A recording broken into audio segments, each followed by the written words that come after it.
Good morning. ಇವತ್ತಿನ ವಿಷಯ ನಮ್ಮ ಆಡಳಿತ ಕಾನೂನು. ಆಡಳಿತ ಕಾನೂನಿನಲ್ಲಿ ನಾವು ಪ್ರತ್ಯಾಯೋಜಿತ ಕಾನೂನನ್ನು ಅಭ್ಯಾಸ ಮಾಡ್ತಾ ಇದ್ದೀವಿ. ಈ ಪ್ರತ್ಯಾಯೋಜಿತ ಕಾನೂನಿನಲ್ಲಿ ಈ ಕಾನೂನಿನ ದುರುಪಯೋಗ ಆಗುವುದನ್ನು ತಡೆಯುವುದು ಹೇಗೆ ಅಂತಕ್ಕಂತಹ ವಿಷಯದಲ್ಲಿ ಚರ್ಚೆಯಲ್ಲಿದ್ದೀವಿ. ಇದು ನಮ್ಮ ಈ legislative control or the control of delegated legislation ಅಂತಕ್ಕಂಥ ವಿಷಯದಲ್ಲಿ ಇದು ನಮ್ಮ ಮೂರನೇ ವಿಡಿಯೋ ಆಗಿದೆ. ನಾವು ಇವಾಗ 2 ವಿಡಿಯೋಗಳನ್ನು ನೋಡಿದ್ದೀವಿ. ಅವು 2 ವಿಡಿಯೋಗಳು ಜುಡಿಷಿಯಲ್ ಕಂಟ್ರೋಲ್ ಬಗ್ಗೆ ಮಾತಾಡ್ತವೆ. ಅಂದರೆ ನ್ಯಾಯಿಕ ನಿಯಂತ್ರಣದ ಬಗ್ಗೆ ಆ 2 ವಿಡಿಯೋದಲ್ಲಿ ನಾವು ಚರ್ಚೆ ಮಾಡಿದ್ದೀವಿ. ಅದರಲ್ಲಿ ಸಬ್ಸ್ಟ್ಯಾನ್ಷಿಯಲ್ ಅಲ್ಟ್ರಾ ವೈರಸ್ ಅಂತ ಮಾಡಿದ್ದೀವಿ, ಇನ್ನೊಂದು ಪ್ರೊಸೀಜರಲ್ ಅಲ್ಟ್ರಾ ವೈರಸ್ ಅಂತ ಮಾಡಿದ್ದೀವಿ. ಆ 2 ವಿಡಿಯೋಗಳು ಈ ನ್ಯಾಯಿಕ ನಿಯಂತ್ರಣವನ್ನು ವಿವರಿಸ್ತವೆ. ಆದರೆ ಇಲ್ಲಿ ಒಟ್ಟು 3 ಪ್ರಕಾರದ ನಿಯಂತ್ರಣಗಳನ್ನು ನಾವು ಮೊದಲು ನೋಡಿದ್ವಿ. ಅದರಲ್ಲಿ ಒಂದು ನ್ಯಾಯಿಕ ನಿಯಂತ್ರಣ, ಇನ್ನೊಂದು ಶಾಸನಾತ್ಮಕ ನಿಯಂತ್ರಣ, ಮತ್ತು ಮೂರನೆಯದ್ದು ಇತರೆ ನಿಯಂತ್ರಣಗಳು ಅಂತಕ್ಕಂಥದ್ದನ್ನು. ಇವಾಗ ನಾವು ಶಾಸನಾಂಗದ ನಿಯಂತ್ರಣವನ್ನು ಇವತ್ತು ನಾವು ಚರ್ಚೆ ಮಾಡ್ತಾ ಇದ್ದೀವಿ. We are today discussing the legislative control of delegated legislation. ಶಾಸಕಾಂಗದ ನಿಯಂತ್ರಣ.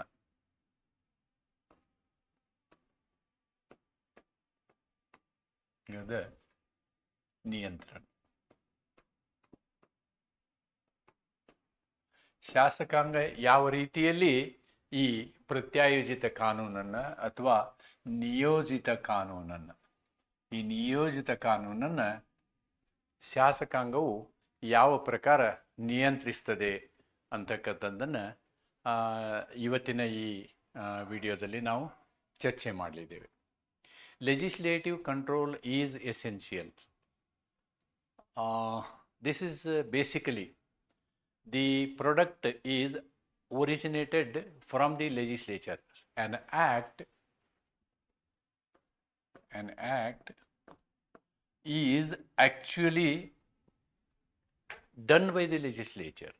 Therefore, it is their responsibility to ensure that the act is properly enforced. The objective of the act is achieved. ಅಂದರೆ ಶಾಸನವನ್ನು ಮಾಡುವಂಥವರು ಶಾಸಕಾಂಗ ಆಗಿರೋದ್ರಿಂದ ಅವರ ಮೂಲಭೂತ ಜವಾಬ್ದಾರಿ ಏನಾಗ್ತದೆ ಅಂತಂದರೆ, ಶಾಸನವನ್ನು ಮಾಡುವುದು ಅಷ್ಟೇ ಅಲ್ಲ, ಶಾಸನವು ಸರಿಯಾದ ರೀತಿಯಲ್ಲಿ ಅದು ಜಾರಿಗೊಳ್ಳಬೇಕು, ಅದರ ಉದ್ದೇಶ ಈಡೇರಬೇಕು. ಆದ್ದರಿಂದ ಅವರ ನಿಯಂತ್ರಣ ಮೂಲಭೂತವಾದಂತಹ ನಿಯಂತ್ರಣ ಅಂಥೇಳಿ ನಾವಿಲ್ಲಿ ಹೇಳ್ಬೋದು.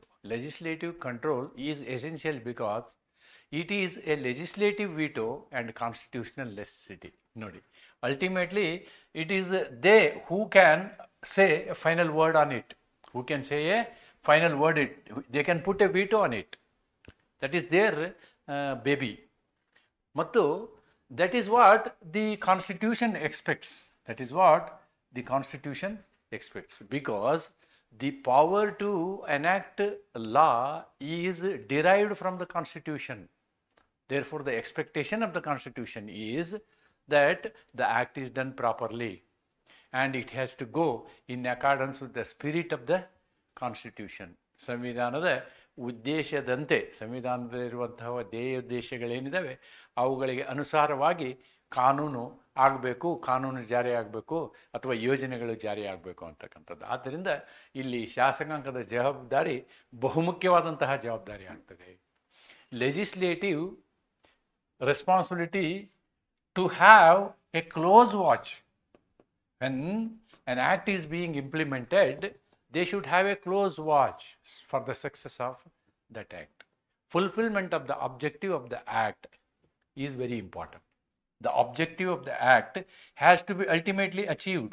This is to be achieved. ಅಂದರೆ ಆ ಒಂದು ಶಾಸನದ ಮೇಲೆ ಅವರು ಸರಿಯಾದ ನಿಗಾ ಇಡಬೇಕು, ಸೂಕ್ತವಾದ ನಿಗಾ ಇಡಬೇಕು, ಹತ್ತಿರದಿಂದ ನಿಗಾ ವಹಿಸಬೇಕು ಮತ್ತು ಅದರ ಉದ್ದೇಶ ಈಡೇರಬೇಕು. ಆಮೇಲೆ ಅದು ದುರುಪಯೋಗ ಆಗುವುದನ್ನು ತಪ್ಪಿಸಬೇಕು. ಅದು ಅಂದರೆ ಶಾಸನದ ದುರುಪಯೋಗ ಆಗಬಾರ್ದು, ದುರುಪಯೋಗ ಆಗುವುದನ್ನು ತಪ್ಪಿಸಬೇಕು. ಯೋಗ ಆಗಬಾರ್ದು, ದುರುಪಯೋಗ ಆಗುವುದನ್ನು ತಪ್ಪಿಸಬೇಕು. ಅದೆಲ್ಲ ಶಾಸಕಾಂಗದ ಜವಾಬ್ದಾರಿ ಆಗುತ್ತೆ, ಅದೆಲ್ಲ ಶಾಸಕಾಂಗದ ಜವಾಬ್ದಾರಿ ಆಗುತ್ತೆ. That is fundamental. ಆದ್ದರಿಂದ ನಾವು ಈ ಶಾಸಕಾಂಗದ ಜವಾಬ್ದಾರಿಯನ್ನು ಪ್ರತ್ಯಾಯೋಜಿತ ಕಾನೂನಿನ ಜಾರಿ ಮಾಡುವ ಸಂದರ್ಭದಲ್ಲಿ ಈ ಶಾಸಕಾಂಗದ ಜವಾಬ್ದಾರಿಯನ್ನು ಅರಿತುಕೊಂಡು ಇದು ಯಾವ ರೀತಿಯ ನಿಯಂತ್ರಣವನ್ನು ಮಾಡ್ತದೆ ಅಂತಕ್ಕಂಥದ್ದನ್ನು ನಾವು ಈಗ ನೋಡೋಣ. ಈ ಶಾಸಕಾಂಗದ ನಿಯಂತ್ರಣವನ್ನು ನಾವು 2 ಹಂತಗಳಲ್ಲಿ ನೋಡ್ಬೋದು. ಒಂದು ಹಂತ ನಾವು ಲೇಯಿಂಗ್ ಆನ್ ದ ಟೇಬಲ್ ಅಂತ ಹೇಳ್ತೀವಿ, ಇನ್ನೊಂದು ಹಂತ ಸ್ಕ್ರೂಟಿನಿ ಕಮಿಟಿ ಅಂತ ಹೇಳ್ತೀವಿ. ಸ್ಕ್ರೂಟಿನಿ ಕಮಿಟಿ, ಈ ಸ್ಕ್ರೂಟಿನಿ ಕಮಿಟಿಗೆ ಕಮಿಟಿ ಆನ್ ಸಬಾರ್ಡಿನೇಟ್ ಲೆಜಿಸ್ಲೇಷನ್ನು ಅಂತ ಹೇಳ್ತಾರೆ. ಕಮಿಟಿ ಆನ್ ಸಬಾರ್ಡಿನೇಟ್ ಲೆಜಿಸ್ಲೇಷನ್ ಅಂದರೆ ಇಲ್ಲಿ ಲೇಯಿಂಗ್ ಆನ್ ದ ಟೇಬಲ್ ಅಂದರೆ ಏನು, ಸದನದ ಮುಂದೆ ಪ್ರಸ್ತಾವ, ಸದನದೆದುರು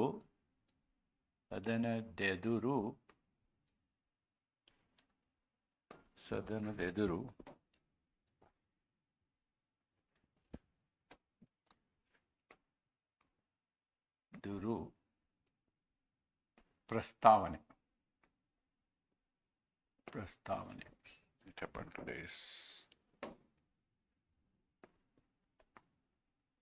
ಸದನದೆದುರು ಪ್ರಸ್ತಾವನೆ ಮಾಡುವಂಥದ್ದು, ಇದು ಒಂದನೇದು. ಎರಡನೇದು, ಈ ಸಮಿತಿ ಏನು ಮಾಡಬೇಕು ಅಂತಂದರೆ ಇಟ್ ಹ್ಯಾಸ್ ಟು ಸ್ಕ್ರೂಟಿನೈಸ್ ಅಂದರೆ ಅದನ್ನು ಪರೀಕ್ಷಿಸಬೇಕು. It has to scrutinise, scrutiny committee ಅಥವಾ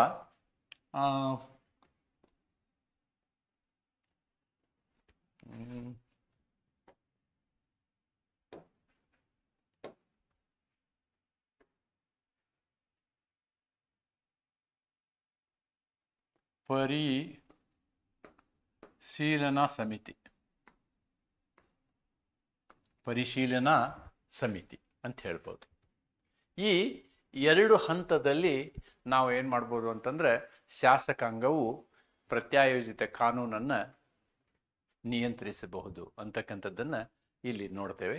ಅದರಲ್ಲಿ ಮೊದಲನೆಯ ಹಂತವನ್ನು ನೋಡೋಣ ನಾವು. Let us see the first stage. The first stage is laying on the table, ಸದನದೆದುರು ಪ್ರಸ್ತಾವನೆ.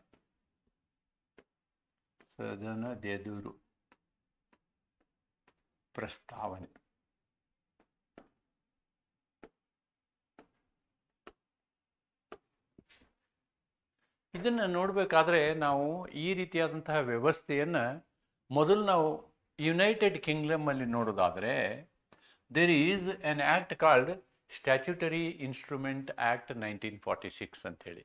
ನೋಡಿ, ಇದು ಡೊನಾಗ್ಮಾರ್ ಕಮಿಟಿಯ ನಂತರ ಬಂದಂತಹ ಒಂದು ಸುಧಾರಣಾ ಕಾನೂನು. ಲಾರ್ಡ್ ಹೆಬರ್ಟ್ ಅಂತಕ್ಕಂಥವ್ರು ಒಂದು ಪುಸ್ತಕ ಬರೀತಾರೆ. ಆ ಪುಸ್ತಕದ ಹೆಸರು ನ್ಯೂ ಡೆಸ್ಪಾಟಿಸಮ್ ಅಂಥೇಳಿ. ಆ ಆಡಳಿತದ ದುರುಪಯೋಗದ ಬಗ್ಗೆ ಬರೆದಾಗ ಈ ರೀತಿಯಾದಂತಹ ಡೆಲಿಗೇಟೆಡ್ ಲೆಜಿಸ್ಲೇಷನ್ ಮಾಡಬೇಕಾದ್ರೆ ಯಾವ ರೀತಿ ಅದನ್ನು ಮಾಡಬೇಕು, ಅದರ ನಿಯಂತ್ರಣವನ್ನು ಯಾವ ರೀತಿ ನಾವು ಸಾಧಿಸಬೇಕು ಅನ್ನೋದನ್ನು ನಾವು ಈ ಕಾನೂನಿನಲ್ಲಿ ಕಾಣಬಹುದಾಗಿದೆ. As per statutory instrument act 1946, laying is an essential requirement in United Kingdom. ಅಂದರೆ ಬ್ರಿಟನ್ ಪ್ರಜಾವ್ಯವಸ್ಥೆಯಲ್ಲಿ ಇದು ಕಡ್ಡಾಯವಾಗಿದೆ. ಅಂದರೆ ಒಂದು ಶಾಸನದ ನಂತರ ಮಾಡಿದಂತಹ ಪ್ರತ್ಯಾಯೋಜಿತ ಕಾನೂನನ್ನು, ರೂಲ್ಸ್ಗಳನ್ನು ನಾವು ಕಡ್ಡಾಯವಾಗಿ ಸಂಸತ್ತಿನ ಮುಂದೆ ತರಬೇಕು ಅಂತಕ್ಕಂಥದ್ದನ್ನು ಈ ಕಾನೂನಿನಲ್ಲಿ ಹೇಳಲಾಗಿದೆ. ಆದರೆ ಭಾರತ ದೇಶದಲ್ಲಿ ಈ ರೀತಿಯಾದಂತಹ ಯಾವುದೇ ಕಾನೂನಿಲ್ಲ. ನಮ್ಮಲ್ಲಿ ಅಡ್ಮಿನಿಸ್ಟ್ರೇಟಿವ್ ಪ್ರೊಸೀಜರ್ ಆ್ಯಕ್ಟೂ ಇಲ್ಲ, ಸ್ಟ್ಯಾಚ್ಯುಟರಿ ಇನ್ಸ್ಟ್ರೂಮೆಂಟ್ ಆ್ಯಕ್ಟೂ ಇಲ್ಲ. ಅಮೆರಿಕದಲ್ಲಿ ಅಡ್ಮಿನಿಸ್ಟ್ರೇಟಿವ್ ಪ್ರೊಸೀಜರ್ ಆ್ಯಕ್ಟ್ ಇದೆ, ಬ್ರಿಟನ್ನಲ್ಲಿ ಸ್ಟ್ಯಾಚ್ಯುಟರಿ ಇನ್ಸ್ಟ್ರೂಮೆಂಟ್ ಆ್ಯಕ್ಟ್ ಇದೆ. ಹೆಚ್ಚು ಕಮ್ಮಿ ಎರಡರ ಉದ್ದೇಶ ಒಂದೇ. ಆದರೆ ಭಾರತ ದೇಶದಲ್ಲಿ ಅಂತಹ ಕಾನೂನನ್ನು ನಾವು ಮಾಡಲಿಲ್ಲ. ಹಾಗಿದ್ರೆ ಭಾರತ ದೇಶದಲ್ಲಿ ಯಾವ ರೀತಿ ಮಾಡ್ಬೋದು ಅನ್ನೋದನ್ನು ನಾವು ಮುಂದೆ ನೋಡೋಣ. ಇಲ್ಲಿ ಇದರಿಂದ ಉಪಯೋಗ ಏನು ಅನ್ನೋದನ್ನು ನಾವು ಇಲ್ಲಿ ಹೇಳ್ತೇವೆ. What is the use of laying before the house or laying on the table ಅನ್ನೋದನ್ನು ಇಲ್ಲಿ ನೋಡ್ತೀವಿ ನಾವು. ಏನಂದರೆ it helps the legislature to understand the rules made by the executive. ನೋಡಿ, ಒಮ್ಮೆ ಈ ರೂಲ್ಸ್ ಇದೆಯಲ್ಲ, rules are not done by legislature, they are done by subordinate authority, not done by the legislature but it is done by the executive. ಆದ್ದರಿಂದ ಕಾನೂನು ಮಾಡಿರುವವರಿಗೆ ಕಾನೂನಿನ ಉದ್ದೇಶ ಸಾಧಿಸುವ ಅವಶ್ಯಕತೆ ಇರ್ತದೆ. ಆದ್ದರಿಂದ ಈ ರೂಲ್ಗಳೇನಾಗ್ತವೆ ಅಂತಂದರೆ ಕಾನೂನಿನ ಉದ್ದೇಶಕ್ಕಾಗಿ, ಅದರ ಜಾರಿಗಾಗಿ ಮಾಡಿದಂತಹ ಕಾನೂನುಗಳಿವು, ರೂಲ್ಸು, ನಿಯಮಗಳು. ಈ ನಿಯಮಗಳು ಲೆಜಿಸ್ಲೇಟಿವ್, ಡೆಲಿಗೇಟೆಡ್ ಲೆಜಿಸ್ಲೇಷನ್, ಇವು ಯಾವ ರೀತಿ ಮಾಡಿದ್ದಾರೆ ಅನ್ನೋದನ್ನು ತಿಳ್ಕೊಳ್ಳೋದು ಈ ಶಾಸಕಾಂಗದ ಜವಾಬ್ದಾರಿ ಆಗಿರುತ್ತೆ. ಅದು ಅನುಕೂಲ ಆಗುತ್ತೆ. ನಾವು ಸದನದ ಮುಂದೆ ಅದನ್ನು ಪ್ರಸ್ತಾವನೆ ಮಾಡಿದಾಗ ಶಾಸಕಾಂಗ ಈ ರೂಲು ಈಗ ಅಥವಾ ಈ ನಿಯಮ ಯಾವ ರೀತಿ ಇದೆ ಅನ್ನೋದನ್ನು ಅರಿತುಕೊಳ್ಳುವುದರಲ್ಲಿ ಅವರಿಗೆ ಸಹಾಯ ಆಗ್ತದೆ. It provides an opportunity. ನೋಡಿ, ಇದು ಒಂದು ಅವಕಾಶವನ್ನು ಕಲ್ಪಿಸ್ತದೆ. ಇಟ್ ಪ್ರೊವೈಡ್ಸ್ ಅನ್ ಅಪಾರ್ಚುನಿಟಿ, ಇದೊಂದು ಅವಕಾಶವನ್ನು ಕಲ್ಪಿಸ್ತದೆ. ಏನು ಅವಕಾಶ? To the legislature to correct the rules if they deviate from the objective of the parent act. ನೋಡಿ, ಮೂಲ ಕಾನೂನಿನ ಉದ್ದೇಶದಿಂದ ಬೇರೆ ಕಡೆ ವಾಲಿದ್ದರೆ, ಮೂಲ ಕಾನೂನಿನ ಉದ್ದೇಶವಲ್ಲದೆ ಬೇರೆ ರೀತಿಯಲ್ಲಿ ಏನಾದರೂ ಈ ನಿಯಮಗಳು ಇದ್ದ ಸಂದರ್ಭದಲ್ಲಿ ಈ ಶಾಸಕಾಂಗಕ್ಕೆ ಒಂದು ಅವಕಾಶ ಸಿಗುತ್ತೆ. ಏನು ಅವಕಾಶ? ಅಂತಹ ರೂಲುಗಳನ್ನು ತಿದ್ದುಪಡಿ ಮಾಡುವಂತಹ, ಸರಿಪಡಿಸುವಂತಹ ಒಂದು ಅವಕಾಶ ಇಲ್ಲಿ ಶಾಸಕಾಂಗಕ್ಕೆ ದೊರೆಯುತ್ತದೆ ಲೇಯಿಂಗ್ ಆನ್ ದ ಟೇಬಲ್ನಿಂದ. This laying may be mandatory or directory. ನೋಡಿ, ಭಾರತದಲ್ಲಿ ಈ ಸ್ಥಿತಿ ಇದೆ. ಭಾರತದಲ್ಲಿ ಏನಿದೆ, ಈ ಸದನದ ಮುಂದೆ ಪ್ರಸ್ತಾವ ಮಾಡುವುದು ಕಡ್ಡಾಯವಿರ್ಬೋದು ಅಥವಾ ಫಾರ್ಮಾಲಿಟಿ ಆಗಿರ್ಬೋದು, ನಾಮಮಾತ್ರ ಆಗಿರ್ಬೋದು, ಡೈರೆಕ್ಟರಿ, ನಿರ್ದೇಶಿತವಾಗಿರ್ಬೋದು, ಕಡ್ಡಾಯವಾಗಿದೆ ಆಗದೇ ಇರಬಹುದು ಅಂತಕ್ಕಂಥದ್ದು ನಮ್ಮ ಭಾರತದ ಕಾನೂನಿನಲ್ಲಿರ್ತಕ್ಕಂತಹ ಒಂದು ಸ್ಥಿತಿಗತಿ ಅಂಥೇಳಿ ನಾವು ಹೇಳಬೇಕಾಗ್ತದೆ. ಈಗ ಈ ಸದನದ ಮುಂದೆ ಪ್ರಸ್ತಾವ ಮಾಡುವುದರಿಂದ ಏನು ಪರಿಣಾಮ ಆಗ್ತದೆ ಅಂತ ಏನಾದರೂ ನಾವು ನೋಡೋದಾದರೆ, where the parent act requires mere laying on the table, the delegated legislation comes into effect immediately it is published as mandated. ನೋಡಿ, ಈ ನಮ್ಮ ಭಾರತದ ಪ್ರಜಾವ್ಯವಸ್ಥೆಯಲ್ಲಿ ನಾವು ಈ ಇಫೆಕ್ಟನ್ನು ಮಾತಾಡೋದಾದರೆ, ಪರಿಣಾಮವನ್ನು ಮಾತಾಡೋದಾದರೆ, ಪರಿಣಾಮ ಅಂದರೆ ಲೇಯಿಂಗಿನ ಪರಿಣಾಮವನ್ನು ಮಾತಾಡೋದಾದರೆ, ಯಾವುದೇ ಒಂದು ಮೂಲ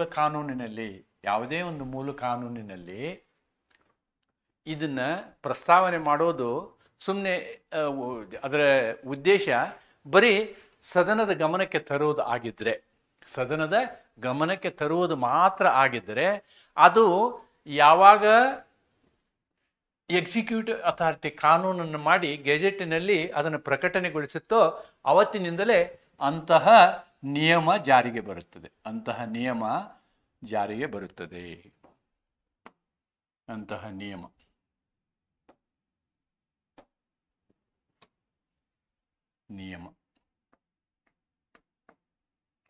ಅಂದರೆ ಕಡ್ಡಾಯವಾಗಿರಲಿಲ್ಲ. ಅಂದರೆ ನಿಯಮವನ್ನು ಕಡ್ಡಾಯವಾಗಿ ನಾವು ಸದನದ ಮುಂದೆ ತರುವಂಥ ಅವಶ್ಯಕತೆ ಇರಲಿಲ್ಲ ಅಂದರೆ ಅದು ಪೇರೆಂಟ್ ಆ್ಯಕ್ಟ್ನಲ್ಲಿ ಬರೆಯಲಾಗಿರುತ್ತೆ. ಅದು ಕಡ್ಡಾಯವಿದೆಯೋ ಇಲ್ಲ ಅಂತಕ್ಕಂಥದ್ದನ್ನು ಬರೆಯಲಾಗಿರುತ್ತೆ. ಪೇರೆಂಟ್ ಆ್ಯಕ್ಟಲ್ಲಿ ಆ ರೀತಿ ಹೇಳಿರಲಿಲ್ಲ ಅಂದರೆ ಅದು ಕೇವಲ ಸಂಪ್ರದಾಯವೇ ಹೊರತು, ಅದು ಯಾವಾಗ ನಿಯಮವನ್ನು ರಚಿಸಿ ಅದನ್ನು ಗೆಜೆಟ್ನಲ್ಲಿ ಪಬ್ಲಿಷ್ ಮಾಡ್ತಾರೋ, ಗೆಜೆಟ್ನಲ್ಲಿ ಪಬ್ಲಿಷ್ ಮಾಡಿದ ದಿನವೇ ಇದೇನಾಗುತ್ತೆ, ನಿಯಮ ಜಾರಿಗೆ ಬಂದುಬಿಡ್ತದೆ. ಆದರೆ ಮೂಲ ಕಾನೂನಿನಲ್ಲಿ the parent act provides for annulment of rules.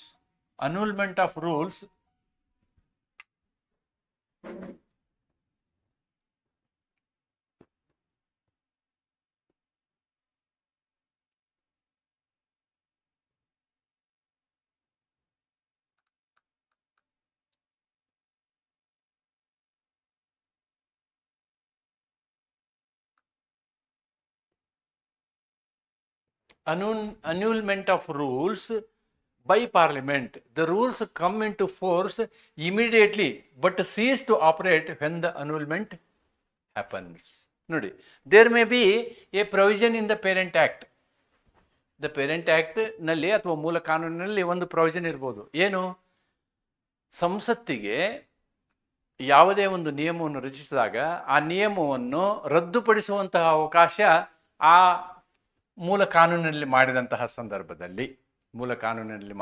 ಸಂದರ್ಭದಲ್ಲಿ ಈ ನಿಯಮ ಸಂಸತ್ತಿನ ಮುಂದೆ ಬಂದಾಗ ಸಂಸತ್ತು ಅದನ್ನು ರದ್ದುಗೊಳಿಸಿದ ದಿನದ ನಂತರ ಅದು ಇಫೆಕ್ಟಿವ್ ಇರೋದಿಲ್ಲ. ಅದರದ್ದು ಜಾರಿ ಏನಿದೆ, ಅದರ ಪರಿಣಾಮ ಏನಿದೆ, 0 ಆಗುತ್ತೆ ಅಥವಾ ನಿಲ್ ಆಗುತ್ತೆ, ಶೂನ್ಯ ಆಗುತ್ತೆ ಅಂತ ಹೇಳ್ಬೋದು. ಆದರೆ ಅದನ್ನು ಪ್ರಕಟಿಸಿದ ದಿನದಿಂದ ಅದನ್ನು ಅನ್ಯೂಲ್ ಮಾಡುವ ತನಕ, ರದ್ದುಗೊಳಿಸುವ ತನಕ ಆ ಕಾನೂನು ಜಾರಿಯಲ್ಲಿರುತ್ತೆ. This is the second situation. ಎರಡನೇ ಸಿಚುವೇಶನಲ್ಲಿ ಏನಾಗುತ್ತೆ ಅಂತಂದರೆ, ನೀವು ಮೂಲ ಕಾನೂನಿನಲ್ಲಿ ರದ್ದತಿಗೆ ಅವಕಾಶವನ್ನು ಮಾಡಿಕೊಟ್ಟಿದ್ರೆ ಕಾನೂನು ಜಾರಿಗೆ ಬರುತ್ತೆ. ಆದರೆ ಜಾರಿಗೆ ಬಂದಂತಹ ಕಾನೂನು ಏನಾಗುತ್ತೆ ಅಂತಂದರೆ, ಸಂಸತ್ತು ಅದನ್ನು ಪರಿಶೀಲಿಸಿ ರದ್ದುಗೊಳಿಸಿದರೆ ಆ ದಿನದಿಂದ ಜಾರಿಯಾದಂತಹ ನಿಯಮ ರದ್ದಾಗುತ್ತೆ. ಹಿಂದಿನ ಅದರ ಏನಾದರೂ ಕಾನೂನಿನ ಪರಿಣಾಮಗಳಾಗಿದ್ದರೆ, ಅದರ ಇಫೆಕ್ಟ್ ಆಗಿದ್ದರೆ ಅದರ ಮೇಲೆ ಅದನ್ನೇನು ರದ್ದುಗೊಳಿಸೋದಿಲ್ಲ, ಹಿಂದಿನಿಂದ ರದ್ದುಗೊಳಿಸುವುದಿಲ್ಲ, ಪೂರ್ವಾನ್ವಯವಾಗುವಂತೆ ರದ್ದುಗೊಳಿಸುವುದಿಲ್ಲ. ಆದರೆ ನಂತರದ ದಿನಗಳಲ್ಲಿ ಅದನ್ನು ರದ್ದುಗೊಳಿಸಲಾಗ್ತದೆ. The third condition is something different. Third condition ಏನು ಅಂತಂದರೆ, ಎ ಕಂಡೀಷನ್ ಪ್ರಿಸಿಡೆಂಟ್ ಅಂತ ಹೇಳ್ತಾರೆ. ಏನು ಕಂಡೀಷನ್ ಪ್ರಿಸಿಡೆಂಟು? ನೀವು ಏನಾದರೂ ನಿಯಮವನ್ನು ಮಾಡಿದರೆ ನೀವು ಆ ನಿಯಮದ ಕರಡು ಪ್ರತಿಯನ್ನು ಮೊದಲು ಏನು ಮಾಡಬೇಕು? ಸಂಸತ್ತಿಗೆ ಕಳಿಸಬೇಕು. ಅದು ಸಂಸತ್ತಿನಿಂದ ಅಂಗೀಕೃತ ಆಗಬೇಕು. ಆದಾಗ ಮಾತ್ರ, ಅಂಗೀಕೃತ ಆದ ನಂತರ ಮಾತ್ರ ಅದು ಜಾರಿಯಾಗುವಂತಹದ್ದು. ಇದು ಮೂರನೆಯ ಸಂದರ್ಭ. But if the parent act provides that the draft rules to be placed before the parliament, ಮಾಡಿದಂತಹ ನಿಯಮಗಳ ಕರಡು ಪ್ರತಿಯನ್ನು ನೀವೇನು ಮಾಡಬೇಕು? ಸಂಸತ್ತಿನ ಮುಂದೆ ಸಲ್ಲಿಸಬೇಕು. And requires affirmative action by it. Requires ಅಂದರೆ ಆವಾಗ ಸಂಸತ್ತು ಅದನ್ನು ಒಪ್ಪಬೇಕು. Then rules come into force only after the parliament approves the draft rules. ನಿಮ್ಮ ಕರಡು ನಿಯಮಗಳನ್ನು ಸಂಸತ್ತು ಒಪ್ಪಿದ ನಂತರ ಮಾತ್ರ ನೀವೇನು ಮಾಡ್ಬೋದು? ಅಂತಹ ನಿಯಮವನ್ನು ಜಾರಿಗೊಳಿಸ್ಬೋದು. ಇದಕ್ಕೆ ಕಂಡೀಷನ್ ಪ್ರೆಸಿಡೆಂಟ್ ಅಂತ ಹೇಳ್ತಾರೆ. ಕಂಡೀಷನ್ ಪ್ರೆಸಿಡೆಂಟ್ ಅಂದರೆ ಪೂರ್ವಭಾವಿಯಾಗಿ ನಿರ್ಬಂಧ ಹಾಕಿರ್ತೀವಿ. ಏನು ನಿರ್ಬಂಧ ಹಾಕಿರ್ತೀವಿ? ನೀವು ರೂಲ್ ಮಾಡಿ, ಎಕ್ಸಿಕ್ಯೂಟಿವ್ ಅಥವಾ ಆಡಳಿತ ಗೌರ್ಮೆಂಟ್ ಏನಿದೆ, ನೀವು ನಿಯಮವನ್ನು ಮಾಡಿದ ನಿಯಮವನ್ನು ಸಂಸತ್ತಿನ ಮುಂದೆ ಮಂಡಿಸಿ ಸಂಸತ್ತು ಅದಕ್ಕೆ ಒಪ್ಪಿಗೆ ಕೊಟ್ಟ ದಿನದಿಂದ ನೀವು ಅದನ್ನು ಜಾರಿಗೆಗೊಳಿಸಿ ಅಂತ. ಮೊದಲನೇ ಕಂಡೀಷನ್, ಒಂದನೇದು ಹೇಗೆ? ಇಲ್ಲೇನಿಲ್ಲ. ಮೊದಲನೇ ಕಂಡೀಷನ್ ಪೇರೆಂಟ್ ಆ್ಯಕ್ಟ್ನಲ್ಲಿ ಏನೂ ಪ್ರೊವಿಷನ್ ಇರೋದಿಲ್ಲ. ನೀವು ಸುಮ್ಮನೆ ಏನು ಅದೊಂದು ಪದ್ಧತಿಯಂತೆ ನೀವೇನು ಮಾಡಬೇಕು? ಸಂಸತ್ತಿಗೆ ಅದನ್ನು ಸಲ್ಲಿಸಬೇಕು. ಸಂಸತ್ತು ಅದನ್ನು ಪರಿಶೀಲನೆ ಮಾಡುತ್ತೆ, ಅಷ್ಟೇ. ಆದರೆ ಎರಡನೇದ್ರಲ್ಲಿ ಏನಾಗಿರುತ್ತೆ ಅಂತಂದರೆ, ಪೇರೆಂಟ್ ಆ್ಯಕ್ಟಲ್ಲಿ ಪ್ರಾವಧಾನ ಇರುತ್ತೆ. ನಾವು ಮನಸ್ಸು ಮಾಡಿದರೆ ನೀವು ಕೊಟ್ಟಂತಹ ನಿಯಮವನ್ನು ನಾವೇನು ಮಾಡ್ಬೋದು? ರದ್ದುಪಡಿಸಬಹುದು ಅಂತ. ಆ ರದ್ದುಪಡಿಸಿದಂತಹ ಸಂದರ್ಭದಲ್ಲಿ ಅಥವಾ ತಿದ್ದುಪಡಿ ಮಾಡಿದಂತಹ ಸಂದರ್ಭದಲ್ಲಿ ಮೊದಲು ಜಾರಿಯಾಗಿರುತ್ತೆ, ಆ ನಿಯಮ ಜಾರಿಯಾಗಿರುತ್ತೆ, ಜಾರಿಗೆ ಏನು ತೊಂದರೆ ಇಲ್ಲ. ಆದರೆ ಆ ಸಂಸತ್ತಿಗೆ ಹೋದ ನಂತರ ಸಂಸತ್ತು ಅದನ್ನು ರದ್ದುಪಡಿಸಿದರೆ ಅಥವಾ ಅದರಲ್ಲಿ ತಿದ್ದುಪಡಿಗಳನ್ನು ಮಾಡಿದರೆ, ಅವತ್ತಿನಿಂದ ಸಂಸತ್ತು ಮಾಡಿದಂತಹ ದಿನದಿಂದ ತಿದ್ದುಪಡಿಯಾದಂತಹ ನಿಯಮ ಅನ್ವಯ ಆಗ್ಬೋದು ಅಥವಾ ಅದು ಅವತ್ತಿಂದ ರದ್ದೇ ಆಗ್ಬೋದು. ಅದು ಸಂಸತ್ತಿನ ನಿರ್ಣಯದ ಮೇಲೆ ಅವಲಂಬಿತ ಆಗಿರುತ್ತೆ. ಆದರೆ ಮೂರನೇ ಸಂದರ್ಭದಲ್ಲಿ ಹಾಗಲ್ಲ. ನೀವು ಆಡಳಿತ ನಿಯಮವನ್ನು ಮಾಡಿದಾಗ್ಯೂ ಕೂಡ ಆ ಕರಡು ನಿಯಮವನ್ನು ನಾವೇನು ಮಾಡಬೇಕು? ಸಂಸತ್ತಿಗೆ ಸಲ್ಲಿಸಬೇಕು. ಸಲ್ಲಿಸಿದಂತಹ ಸಂಸತ್ತು ಅದನ್ನು ಒಪ್ಪಬೇಕು. ಒಪ್ಪಿದ ಮೇಲೆ ಆ ನಿಯಮ ಜಾರಿಗೆ ಬರ್ತಕ್ಕಂಥದ್ದು. ಈ ರೀತಿಯಾದಂತಹ ಮೂರು ವಿಧದ ಪರಿಣಾಮಗಳು ನಾವು ಈ ಲೆಜಿಸ್ಲೇಟಿವ್ ಕಂಟ್ರೋಲ್ನಲ್ಲಿ ನೋಡಬಹುದು.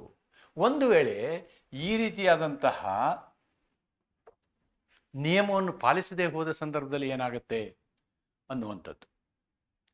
ನೋಡಿ, ಇಲ್ಲಿ ಸುಪ್ರೀಂ ಕೋರ್ಟ್ಗಳ ಇಂಟರ್ಪ್ರಿಟೇಷನ್ ಮತ್ತೆ ಬರುತ್ತೆ. ಸರ್ವೋಚ್ಚ ನ್ಯಾಯಾಲಯಗಳು ಇಲ್ಲಿ ವ್ಯಾಖ್ಯಾನವನ್ನು ಮಾಡ್ತವೆ. They will actually interpret the situation where the act or the not the act, the rule or the delegated legislation is not placed before the parliament, or sometimes when it is challenged on the ground that it is not placed before the parliament. ಆವಾಗ ಏನಾಗುತ್ತೆ ಅಂತಕ್ಕಂಥದ್ದು. If laying before the parliament is condition precedent ಇದ್ದಾಗ ಮಾತ್ರ, ಪೂರ್ವಭಾವಿಯಾಗಿ ನಿಮಗೆ ಒಂದು ನಿರ್ಬಂಧ ಇರಬೇಕು. ಏನಂತ? ಅದು ನೀವು ಕಡ್ಡಾಯವಾಗಿ ಸಂಸತ್ತಿನ ಗಮನಕ್ಕೆ ತಂದು ಸಂಸತ್ತು ಅದನ್ನು ಒಪ್ಪಬೇಕು ಅನ್ನೋದು ಮೂಲ ಕಾನೂನಲ್ಲಿ ಇರಬೇಕು. ಇದ್ರೆ ಮಾತ್ರ ಕೋರ್ಟು ಅದನ್ನು ಒಪ್ಕೊಳ್ಳುತ್ತೆ. ಆ ರೀತಿ ಕಂಡೀಷನ್ ಪ್ರೆಸಿಡೆಂಟ್ ಇದ್ರೆ ಮಾತ್ರ ಅದು ಒಪ್ಕೊಳ್ಳುತ್ತೆ. Then rules can not be valid unless they are approved by the parliament. ಅಂದರೆ ಸಂಸತ್ತು ಅದನ್ನು ಒಪ್ಪದೇ ಹೋದಂಥ ಸಂದರ್ಭದಲ್ಲಿ ಅದು ವ್ಯಾಲಿಡ್ ಆಗೋದಿಲ್ಲ ಅಥವಾ ಅದು ಸೂಕ್ತ ನಿಯಮ ಆಗೋದಿಲ್ಲ ಅನ್ನೋದನ್ನು ನಾವು ನೋಡ್ಬೋದು. ಅದಕ್ಕೆ ಒಂದು 2 ಕೇಸ್ ಲಾಗಳನ್ನು ನಾವಿಲ್ಲಿ ರೆಫರ್ ಮಾಡಿದ್ದೀವಿ. ಕೇಸ್ ಲಾ ನಂಬರ್ 1 ಇದರಲ್ಲಿ ಏನು ಹೇಳುತ್ತೆ ಅಂತ ನೋಡೋಣ. Atlas cycle industries versus state of Haryana 1979 ಪ್ರಕರಣ ಇದು. ಇಲ್ಲಿ supreme court held the impugned provision of the law provided that every order by central government or its officer shall be laid before the houses of parliament was a mere direction and not a condition precedent. ನೋಡಿ, ಕಾನೂನಿನ ಪ್ರಾವಧಾನದ ಹೇಗಿತ್ತು ಅಂತಂದರೆ, ನೀವು ಈ ರೂಲ್ಗಳನ್ನು ಮಾಡ್ಬೋದು, ಯಾರು central government ಅಥವಾ ಅದರ ಅಧಿಕಾರಿಗಳು ನಿಯಮಗಳನ್ನು ಮಾಡ್ಬೋದು. ಮಾಡಿದಂಥ ನಿಯಮಗಳನ್ನು ನೀವು ಸಂಸತ್ತಿನ ಮುಂದೆ ಮಂಡಿಸಬೇಕು ಅಂತ ಇಷ್ಟೇ ಇದೆ. ಮಂಡಿಸಿದ ನಂತರವೇ ಅದು ಜಾರಿ ಆಗಬೇಕಂತಿಲ್ಲ, ಕಂಡೀಷನ್ ಪ್ರೆಸಿಡೆಂಟ್ ಇಲ್ಲ. ಆದ್ದರಿಂದ ಇವರು ಮಾಡಿದಂತಹ ಕಾನೂನನ್ನು ನೀವು ಕಂಡೀಷನ್ ಪ್ರೆಸಿಡೆಂಟ್ ಅಂತಕ್ಕಂಥ ಒಂದು ನಿಯಮದ ಮೇಲೆ ಚಾಲೆಂಜ್ ಮಾಡೋಕ್ಕಾಗೋದಿಲ್ಲ ಅನ್ನೋದನ್ನು ಈ ಅಟ್ಲಾಸ್ ಸೈಕಲ್ ಇಂಡಸ್ಟ್ರೀಸ್ ಪ್ರಕರಣದಲ್ಲಿ ಹೇಳಲಾಗಿದೆ. ಇದೇ ಥರನಾಗಿ ಇನ್ನೂ ಒಂದು ಪ್ರಕರಣ, ಈ ಪ್ರಕರಣವನ್ನು ನೀವು ಅದೇ ರೀತಿ ನೋಡ್ಬೋದು. Jan Mohammad Noor Mohammad Bagban versus state of Gujarat ಪ್ರಕರಣದಲ್ಲಿ, despite not being laid before the parliament, the rules were held to be valid as there was no condition precedent in the parent act. ಹಾಗಿದ್ರೆ ಭಾರತದ ವ್ಯವಸ್ಥೆಯಲ್ಲಿ, ನಮ್ಮ ಸಂವಿಧಾನದ ವ್ಯವಸ್ಥೆಯಲ್ಲಿ ಈ ನಾವೇನು ಪಾರ್ಲಿಮೆಂಟ್ರಿ ಕಂಟ್ರೋಲ್ ಅಂತ ಏನು ಹೇಳ್ತೀವಿ ಅಥವಾ ಲೆಜಿಸ್ಲೇಟಿವ್ ಕಂಟ್ರೋಲ್ ಅಂತ ಏನು ಹೇಳ್ತೀವಿ, ಈ ಲೆಜಿಸ್ಲೇಟಿವ್ ಕಂಟ್ರೋಲ್ ವಿಷಯದಲ್ಲಿ ಲೇಯಿಂಗ್ ಬಿಫೋರ್ ದಿ ಪಾರ್ಲಿಮೆಂಟ್ ಅಥವಾ ಸಂಸತ್ತಿನ ಮುಂದೆ ಪ್ರಸ್ತಾಪ ಮಾಡುವುದು, ಆ ನಿಯಮವನ್ನು ಪ್ರಸ್ತುತಪಡಿಸುವುದು ಅಂತಕ್ಕಂಥದ್ದನ್ನು ನಾವು ಏನು ಹೇಳ್ತೀವಿ, ಅದು ಕಾನೂನಿನಲ್ಲಿ ಸ್ಫುಟವಾಗಿ ನಮೂದಿಸಿದ್ದರೆ ಮಾತ್ರ ಅದನ್ನು ನಾವು ಸಂಸತ್ತು ಅಂಗೀಕರಿಸಿದ ನಂತರವೇ ಜಾರಿಗೊಳಿಸಬಹುದು. ಅಲ್ಲದ ಸಂದರ್ಭದಲ್ಲಿ, ಅಂದರೆ ಅದು ಕೇವಲ ಒಂದು ಸಂಪ್ರದಾಯವಾಗಿದ್ದರೆ, ಸಂಸತ್ತಿನ ಮುಂದೆ ಮಂಡಿಸುವಂತಹ ಒಂದು ಸಂಪ್ರದಾಯ ಮಾತ್ರ ಆಗಿದ್ದರೆ, ಅಂಥ ಸಂದರ್ಭದಲ್ಲಿ ಸಂಸತ್ತಿನ ಗಮನಕ್ಕೆ ಅಥವಾ ಸಂಸತ್ತು ಒಪ್ಪಿಲ್ಲ ಅನ್ನೋ ಕಾರಣದ ಮೇಲೆ ನಾವು ಅಂತಹ ನಿಯಮವನ್ನು ರದ್ದುಗೊಳಿಸಲು ಸಾಧ್ಯವಿಲ್ಲ ಅಂತಕ್ಕಂಥ 2 ಪ್ರಕರಣಗಳನ್ನು ನಾವಿವಾಗ ನೋಡಿದ್ದೀವಿ. ಇದು ಮೊದಲನೆಯದು. ಇದರಲ್ಲಿ ಈ ಲೆಜಿಸ್ಲೇಟಿವ್ ಕಂಟ್ರೋಲ್ನಲ್ಲಿನೇ 2ನೇ ಭಾಗ ಸ್ಕ್ರೂಟಿನಿ ಕಮಿಟಿ, ಪರೀಕ್ಷಾ ಸಮಿತಿ.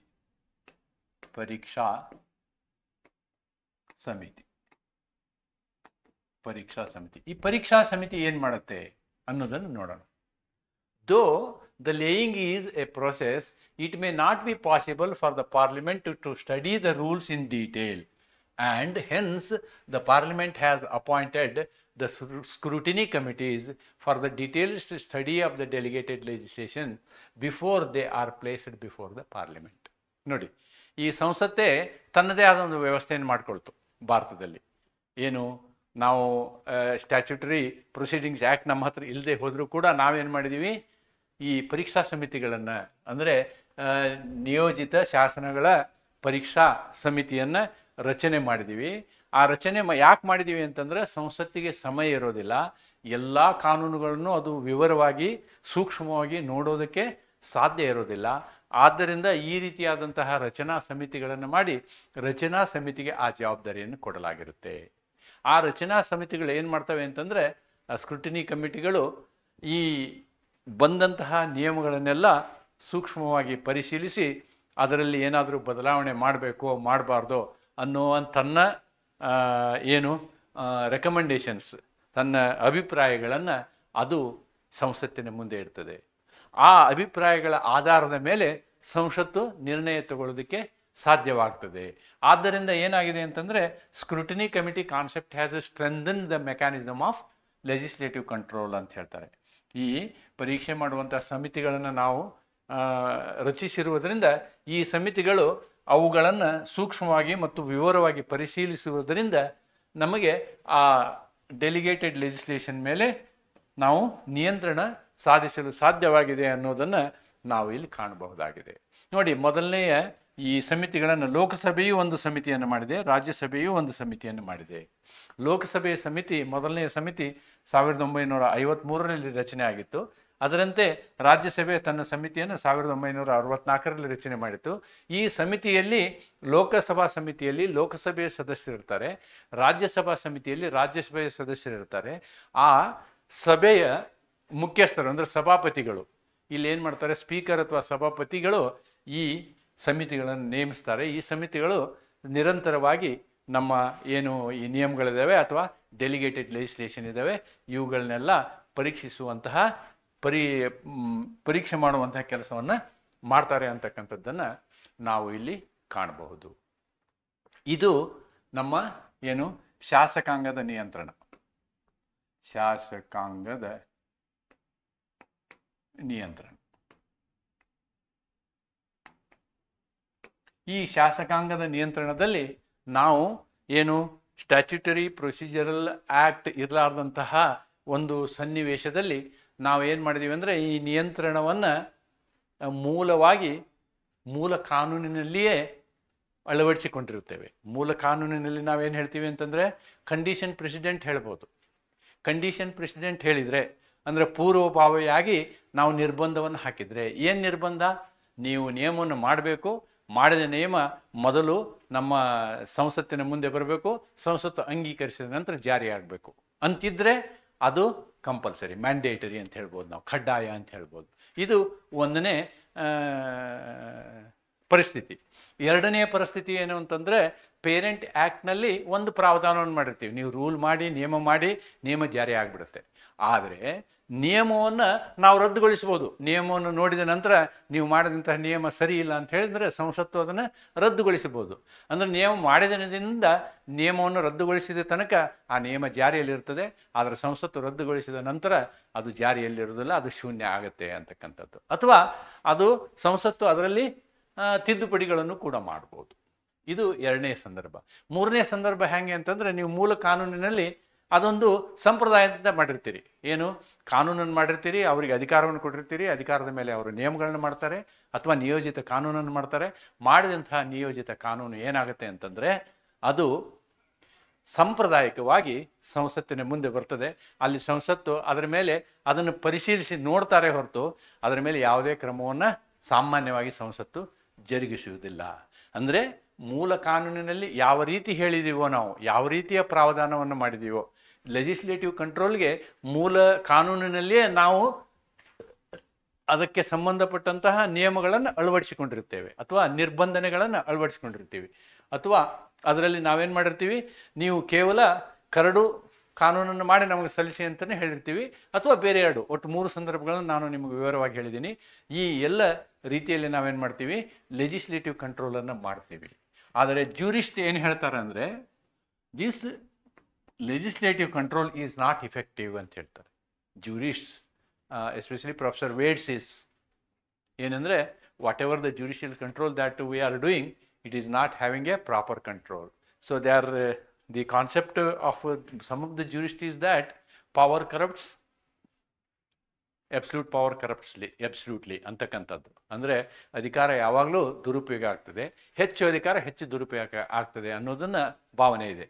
ಆದಾಗ್ಯೂ ಕೂಡ ಇವತ್ತಿನ ನಮ್ಮ ಕಲ್ಯಾಣ ರಾಜ್ಯ ವ್ಯವಸ್ಥೆಯಲ್ಲಿ, ಆಧುನಿಕ ಕಲ್ಯಾಣ ರಾಜ್ಯ ವ್ಯವಸ್ಥೆಯಲ್ಲಿ ನಾವು ಈ ರೀತಿಯಾದಂತಹ ಅಧಿಕಾರಗಳನ್ನು ನಾವು ಆಡಳಿತಕ್ಕೆ ಕೊಡದೆ ಹೋದರೆ ಅಭಿವೃದ್ಧಿ ಸಾಧ್ಯ ಇಲ್ಲ ಅಂತಕ್ಕಂಥದ್ದು ರಾಜಕೀಯವಾದ ವ್ಯಕ್ತಿಗಳ ಒಂದು ನಿಲುವಾಗಿದೆ. ಆದ್ದರಿಂದ ನಮಗೆ ಬೇಕೋ ಬೇಡವೋ ಈ ಪ್ರತ್ಯಾಯೋಜಿತ ಕಾನೂನುಗಳು ಇದ್ದೇ ಇರ್ತವೆ, ಇದು ನಿರಂತರವಾಗಿ ನಡೆಯುತ್ತಲೇ ಇರ್ತದೆ ಅಂತಕ್ಕಂಥದ್ದನ್ನು ಹೇಳ್ತಾ ಇವತ್ತಿನ ಈ ವಿಡಿಯೋವನ್ನು ಇಲ್ಲಿಗೆ ಮುಕ್ತಾಯಗೊಳಿಸ್ತೀನಿ.